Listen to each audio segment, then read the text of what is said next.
Imagine seeing fire for the first time. A forest explodes into orange light after a lightning strike. Trees crack like gunshots. The air becomes too hot to breathe. Animals stampede in every direction. The ground itself seems alive. Now imagine trying to understand it without a single scientific concept. No one knew what heat was. No one knew what oxygen was. No one knew that fire was a chemical reaction. Yet somehow, over hundreds of thousands of years, humans transformed this terrifying natural force into the foundation of civilization.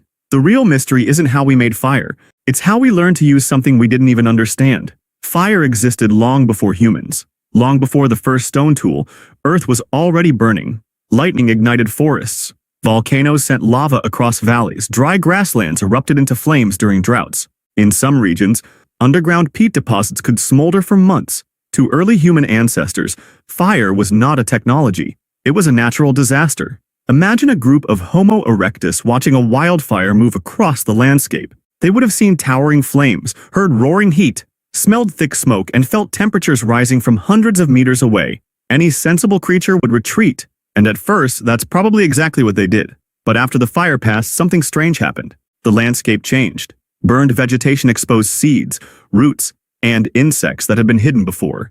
Dead animals sometimes lay partially cooked near the edges of the fire. New plant growth appeared in the following weeks, attracting grazing animals. Hunting became easier in open, cleared areas. Without understanding combustion, early humans were already discovering that fire created opportunities.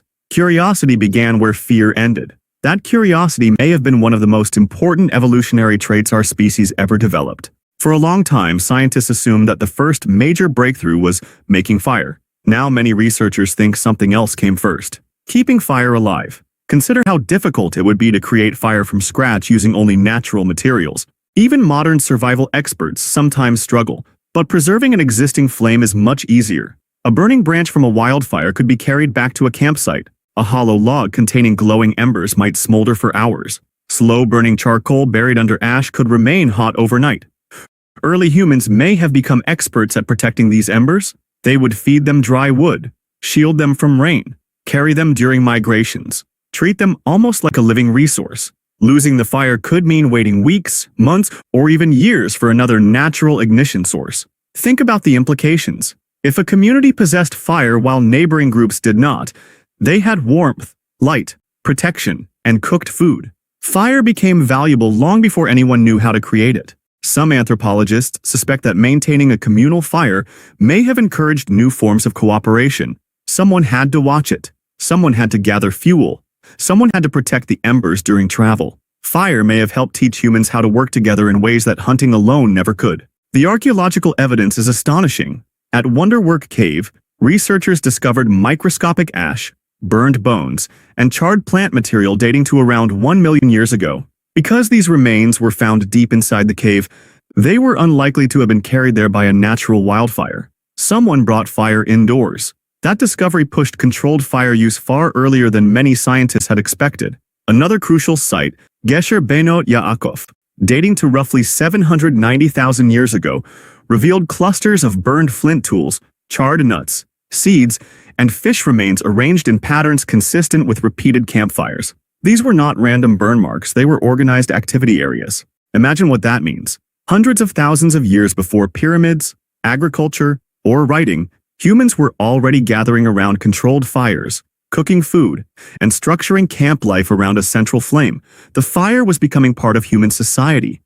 But here's the puzzle that makes this story extraordinary. Controlling fire and creating fire are completely different skills. You can inherit a flame from another group and keep it burning for years without having any idea how to produce a new one. Many researchers believe there was a huge gap between those two achievements.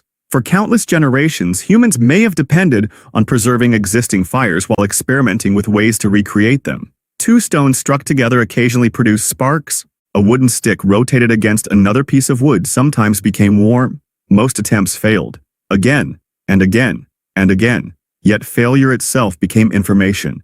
A spark that landed on dry grass taught one lesson. A glowing ember produced by friction taught another. Gradually, patterns emerged. No one needed to understand the chemistry. They only needed to notice that certain actions produced heat more reliably than others. That is the remarkable part of the story. Humans learned to manipulate fire thousands of years before they understood what fire actually was. They discovered the behavior of a phenomenon long before they discovered its explanation. And once they finally learned to create fire whenever they wanted, humanity stopped depending on nature's generosity and began carrying one of the most powerful tools in history wherever it chose to go. At some point, an ancient human must have asked a question that no other animal ever did. Can we make the fire ourselves? It sounds obvious today. Back then, it was revolutionary. Think about what they were trying to recreate. A force powerful enough to destroy forests appeared only after lightning storms or volcanic eruptions. There was no reason to assume ordinary pieces of wood or stone could produce the same phenomenon. Yet, someone experimented anyway. Not once, thousands of times. Perhaps it happened while shaping a spear. A wooden drill spun rapidly between the palms, creating warmth where the tip pressed against another piece of wood. The heat disappeared as soon as the work stopped, but someone noticed it. The next time they rubbed the wood longer and harder. Eventually, a faint wisp of smoke appeared. Not fire, just smoke. For most people, that tiny thread would have meant nothing. For the person watching it, everything had changed. Somewhere, hidden inside ordinary wood, heat could be created. That single observation may have inspired generations of experimentation. Modern survival instructors know exactly how difficult friction fire can be. The wood must be dry. The species must be suitable. The pressure must remain consistent. The speed must increase without losing rhythm. Even after creating a glowing ember, it can disappear instantly if placed into poor quality tinder. Now imagine trying to discover all of that without anyone teaching you. There were no instructions, only failure, again and again, until one day failure became success. Friction was not humanity's only path toward fire. Another route began with stone. When certain rocks strike one another, tiny fragments break away at extremely high temperatures. If those hot particles land on the right material, they become sparks capable of igniting tinder. Ancient people eventually discovered that flint struck against iron-rich minerals such as pyrite could produce exactly those sparks. But even that knowledge required countless observations. Not every rock works. Not every spark survives. Not every dry plant catches fire. Success depended on understanding which materials behaved differently from others. This marked an important shift in human thinking. People were no longer simply reacting to nature. They were experimenting with it. They compared stones. They compared woods. They remembered which plants burned fastest and which logs produced the longest-lasting coals. Knowledge slowly accumulated. A child no longer needed to rediscover everything from the beginning. Parents and elders could demonstrate techniques, shortening a learning process that may once have taken entire lifetimes. This was one of humanity's earliest technologies, not because it involved complicated tools, because it involved teachable knowledge. Fire did something else that quietly transformed the human brain. It rewarded observation. Every successful fire depended on noticing details that others ignored. Was the wood completely dry? Which direction was the wind blowing? Why did one tree burn faster than another? Why did sparks disappear on damp leaves but survive on shredded bark? Tiny differences suddenly mattered. Those who paid close attention survived more often. That habit of careful observation didn't stop with fire. It spread into hunting, toolmaking, tracking animals, finding edible plants, predicting weather. Some cognitive scientists believe that mastering complex technologies encouraged increasingly sophisticated planning, memory, and communication. Fire alone didn't create intelligence, but it likely reinforced the very behaviors that allowed intelligence to flourish. Every campfire became a classroom. Without writing, information traveled through demonstration, imitation, and storytelling. Children watched adults. Adults corrected mistakes. Experience accumulated across generations instead of disappearing with each death. Knowledge became humanity's greatest inheritance. Then came a discovery that changed human biology itself. Someone accidentally dropped food into the fire. Perhaps it was meat from a recent hunt. Perhaps roots gathered from the forest floor. Perhaps nuts or seeds roasting near the edge of the flames. Whatever it was, the result surprised them. The food smelled richer. It tasted different. Most importantly, it became easier to chew. Raw meat demands enormous effort from the jaws. Many wild plants are tough, fibrous, or contain compounds that become less harmful after heating. Cooking softened tissues, destroyed many parasites and harmful microorganisms, and unlocked calories that raw foods often kept trapped. The impact was enormous. People could obtain more energy while spending less time chewing. That extra energy could support larger bodies, longer journeys, and eventually larger brains. Scientists continue to debate exactly how much cooking influenced human evolution. But few questioned that it fundamentally changed our diet and expanded the range of foods we could safely eat. The flame was no longer just a source of warmth. It had become the world's first kitchen. And around that kitchen, something entirely unexpected began to emerge. Human society itself. Once cooking became part of daily life, the campfire turned into something much bigger than a place to prepare food. It became the center of the community. Before fire, darkness forced activity to stop. When the sun disappeared, vision became unreliable and predators gained the advantage. There was little reason to remain active. Fire changed the rhythm of human life. A single flame extended the day by hours. Families could gather after sunset instead of immediately sleeping. Hunters could repair broken spears. Stone tools could be sharpened. Animal hides could be scraped and stitched into clothing. Children could watch skilled adults work instead of waiting until morning. Most importantly, people could talk. Anthropologists believe these evening gatherings may have played a major role in strengthening language and culture. Stories about dangerous animals, successful hunts, edible plants, changing seasons, and distant landscapes could be shared with everyone at once. Knowledge became entertainment. Entertainment became education. Generation after generation, the fire illuminated more than faces. It illuminated ideas. Long before books existed, the campfire was humanity's first classroom. Fire also gave humans something every other large animal lacked: control over the night. Lions, hyenas, wolves, leopards, and bears generally preferred darkness. Their senses gave them an enormous advantage over humans once daylight disappeared. But flames disrupted that balance. Many wild animals naturally avoided smoke, bright flames, and unpredictable crackling sounds. Fire didn't guarantee safety. Desperate predators could still approach camps, but it dramatically reduced the risks compared with sleeping in complete darkness. For the first time, humans could occupy spaces that many predators hesitated to enter. Imagine what that meant psychologically. Instead of fearing every sound outside the camp, people could rest more confidently. Parents could protect children. Groups could sleep closer together around a controlled fire, while someone watched the glowing embers through the night. The campfire became both a shield and a signal. Its light could be seen from a distance. Its smoke marked occupied territory. Its warmth reminded everyone that they were safer together than alone. No claws, no fangs, no extraordinary speed, just intelligence and a carefully protected flame. As humans began leaving Africa and expanding into colder regions of Europe and Asia, fire stopped being a luxury. It became essential. Ice Age winters were unlike anything most people experience today. Temperatures plunged far below freezing. Snow covered vast landscapes for months. Rivers froze. Food became scarce. Surviving even one winter demanded extraordinary preparation. Without dependable fire, many of these environments would have been nearly impossible to inhabit.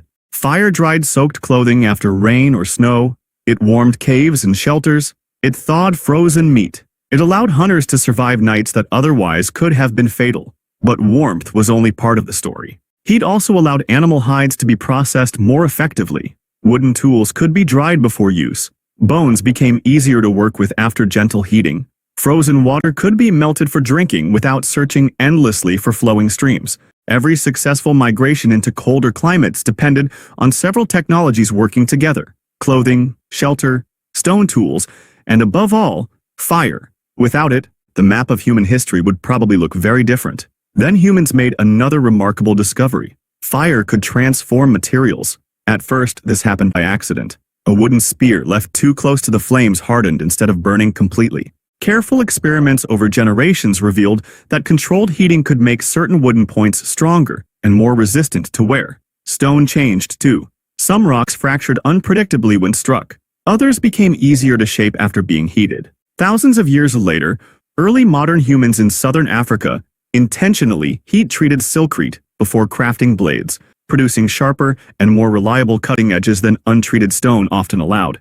Even natural glue entered the story. Plant resins, tree sap, and birch bark produced sticky substances when heated under the right conditions. These early adhesives allowed sharp stone points to be attached securely to wooden shafts, creating stronger spears and more efficient hunting weapons. The campfire had quietly become a laboratory. No one knew the words chemistry or engineering, yet that is exactly what they were practicing.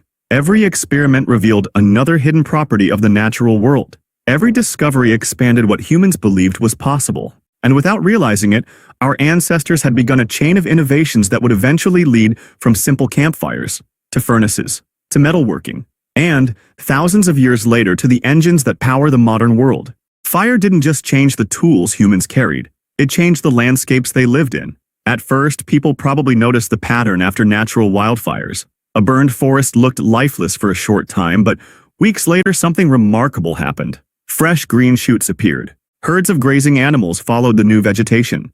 Hunting suddenly became easier because thick brush had disappeared, giving hunters a clearer view across the land. Eventually, humans realized they didn't always have to wait for lightning. In many parts of the world, ancient people deliberately set small, controlled fires to reshape their surroundings. Today, archaeologists and ecologists call this practice landscape burning or cultural burning. Evidence from Australia, Africa, and other regions suggests that humans were influencing ecosystems with fire tens of thousands of years ago, although the exact timing differed from place to place. The goal wasn't destruction, it was management. Small fires reduced dangerous buildups of dry vegetation. They encouraged fresh plant growth. Certain edible plants thrived after controlled burns, while grazing animals returned to feed on the new shoots. Humans had crossed another invisible line. Instead of merely adapting to nature, they were beginning to engineer it. That idea would eventually lead to farming, irrigation, and cities.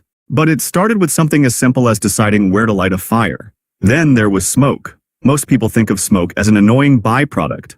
Ancient humans discovered that it was incredibly useful. Smoke drove insects away from camps, making evenings far more comfortable. It helped preserve meat and fish by slowing the growth of bacteria and reducing moisture. Foods that might spoil within days could often last much longer after smoking, giving communities valuable reserves during difficult seasons. This was especially important for hunter-gatherers. A successful hunt could produce far more meat than one family could eat immediately. Without preservation, much of it would rot before it could be consumed. Smoke solved part of that problem. It also transformed animal hides. Gentle smoking made leather more durable, helped protect it from insects, and reduce decay. Clothing, bags, blankets, and shelter coverings all benefited from techniques that likely developed through generations of careful observation. Even the smell carried meaning. A column of smoke rising above distant trees could signal the presence of another human group long before voices could be heard. Fire wasn't simply producing heat anymore. It was creating entirely new ways to survive. Here's something even more fascinating. The invention of fire was never the achievement of one extraordinary individual. Unlike many modern inventions that can be linked to a single inventor, controlled fire emerged so gradually that no name could ever be attached to it. Thousands of generations contributed. One person discovered that dry grass caught sparks better than green leaves. Another realized certain woods burned hotter. Someone else learned how to carry glowing embers inside hollow pieces of bark during long journeys. Another group found that ashes could protect hot coals through the night. Each discovery was tiny, by itself almost meaningless. Together, they changed history. This is one of humanity's greatest strengths. Knowledge accumulates.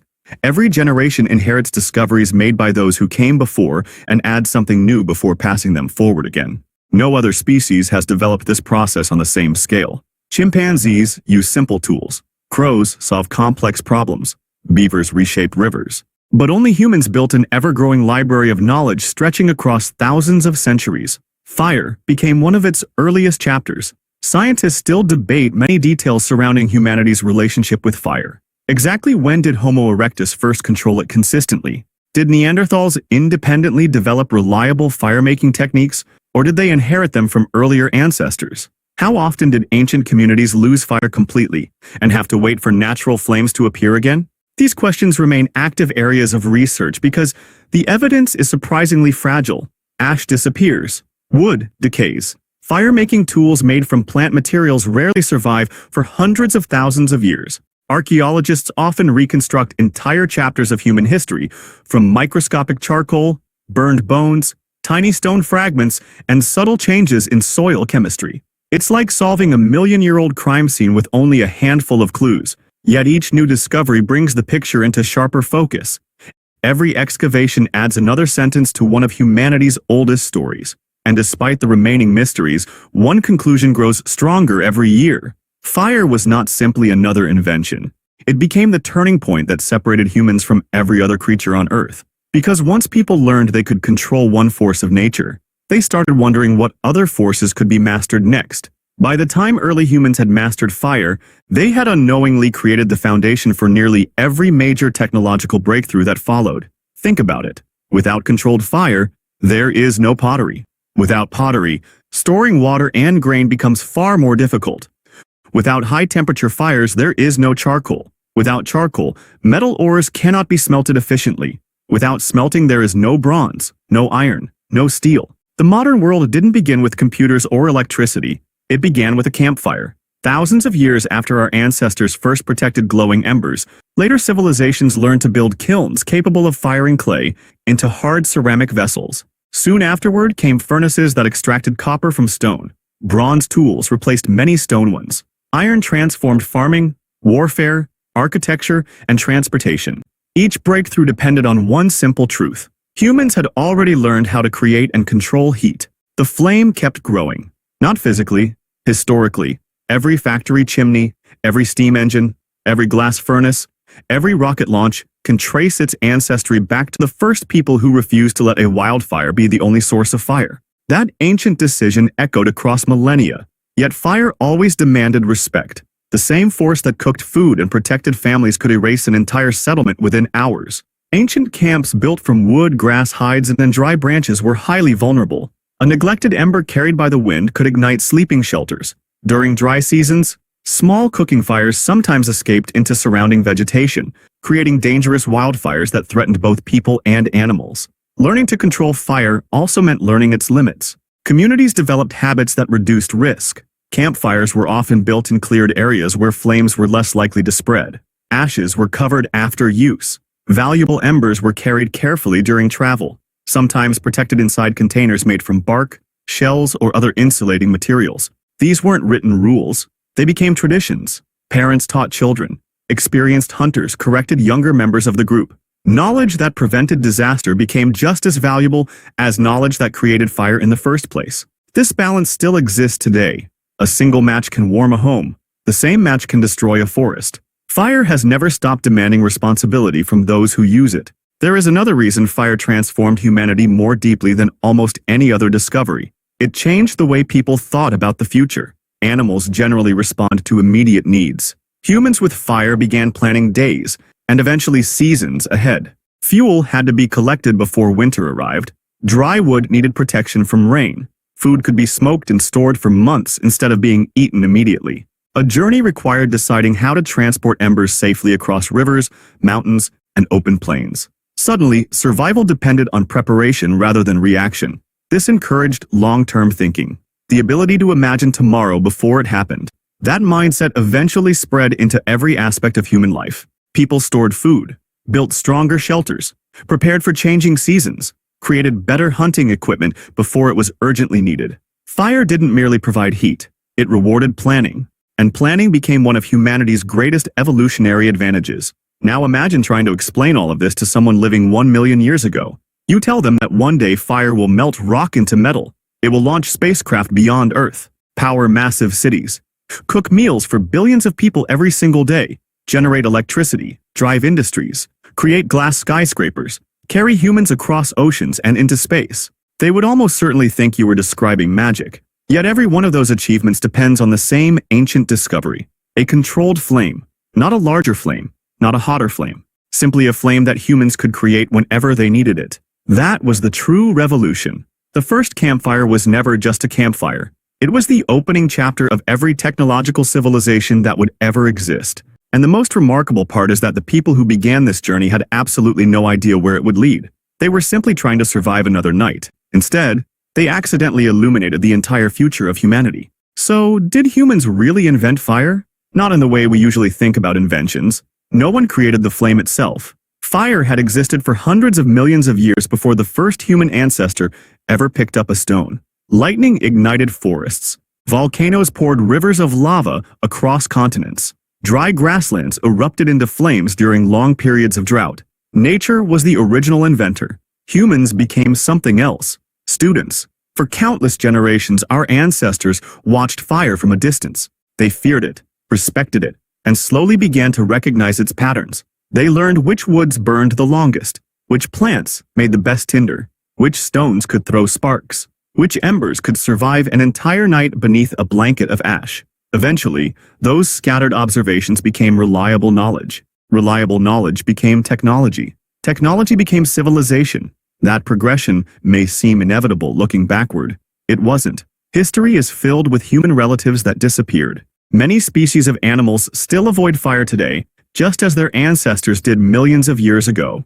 Humans chose a different path. Instead of accepting nature exactly as they found it, they started asking questions. What happens if we rub these sticks together? Why does this stone spark? Can we carry this ember? Can we make another one? Those simple questions became one of the greatest turning points in the history of life on Earth. The real story of fire isn't about flames. It's about curiosity defeating fear. Every major breakthrough began with someone refusing to stop observing. Someone stayed close enough to a wildfire to notice cooked meat. Someone protected glowing embers after everyone else walked away. Someone discovered that dry bark caught a spark faster than damp leaves. Someone realized smoke preserved food. Someone taught a child. That child taught another. Generation after generation, tiny discoveries accumulated until humanity possessed something no other species had ever built, a culture capable of preserving knowledge across thousands of years. That's why fire matters so much. It wasn't simply our first great technology. It became the blueprint for every technology that followed. The same process that gave us campfires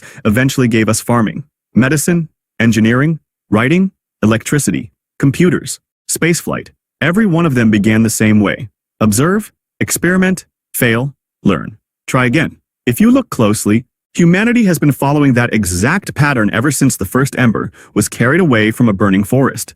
And perhaps that's the most astonishing truth of all. The greatest invention in human history was never the flame itself. It was the uniquely human ability to turn curiosity into knowledge, and knowledge into a future that no generation before could possibly imagine. From a single glowing ember protected by frightened hands, came every city, every civilization, every scientific discovery, and every technological wonder that followed. In many ways, the story of humanity is not the story of people discovering fire. It's the story of fire discovering what humanity could become.